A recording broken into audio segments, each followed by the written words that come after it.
नमस्कार, जय माता दी। ओम सर्वा बाधा विनिर्मुक्तो धनधान्य सुधान्विता मनुष्यो मत प्रसादेना भविष्यति न संशय।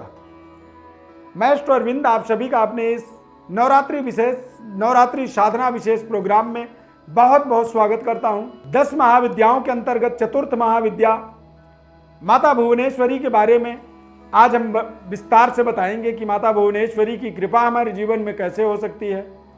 ब्रह्मा के सृष्टि के जो 7 लोक हैं, ओम भू भुवा स्व जना महा जना तपा और सत्या, ये सप्त ऊर्ध्व लोक हैं, यानी ऊपर की ओर, ऊपर धरती से ऊपर जो है आकाश के तरफ, ये 7 लोकों का जो संचालन शक्ति है, पालन कार्य है, वो माता भुवनेश्वरी ही करती है।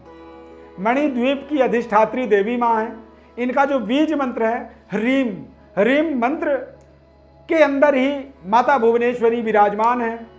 सृष्टि क्रम में महाकाली स्वरूपा तथा शिव की लीला के विलास का सहचारी भुवनेश्वरी माता ही है।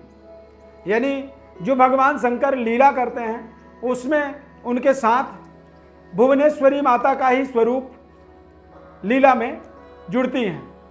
अपने भक्तों को अभय वरदान देती हैं। सिद्धियां देने वाली, यानी अष्ट सिद्धि प्रदान करने वाली माता भुवनेश्वरी ही है।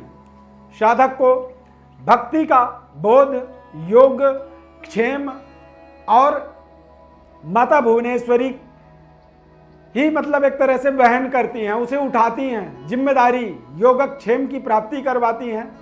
और साधक की जो भी जीवन में उपलब्धि मिलती है, प्राप्ति होती है, वो सभी चीज़ों का एक तरह से अधिष्ठात्री देवी भुवनेश्वरी होती है। इसीलिए कहा गया है कि हमें जो भी चीज़ प्राप्त होता है हमें माता को उसे समर्पित करना चाहिए। और जब माता को समर्पित करने के बाद हम उसे अपने जीवन में इस्तेमाल करते हैं तो वो हमारे जीवन में माता के प्रसाद के तरह कल्याणकारी होता है।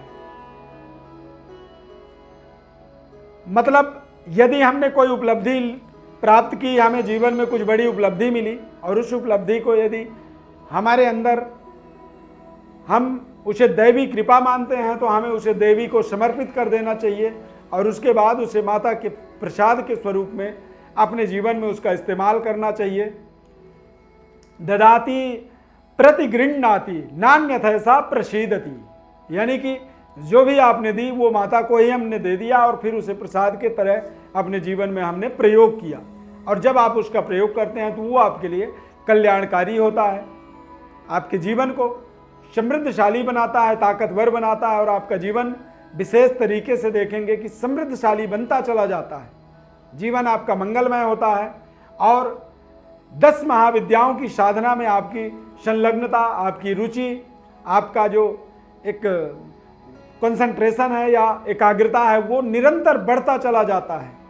दैवी शक्ति संपन्नता आपके जीवन में बढ़ती चली जाती है और आप अपने जीवन को एक बेहतर अनुभूति प्राप्त करते हैं। जीवन के अंदर आपको बेहतर आनंद की प्राप्ति होना शुरू हो जाता है। 10 महाविद्याओं की अलौकिक शक्तियां हैं, अलौकिक चमत्कारी के प्रभाव है और इसे नवरात्रि में, शारदीय नवरात्रि में ही प्राप्त ज़्यादा रफ्तार से किया जा सकता है।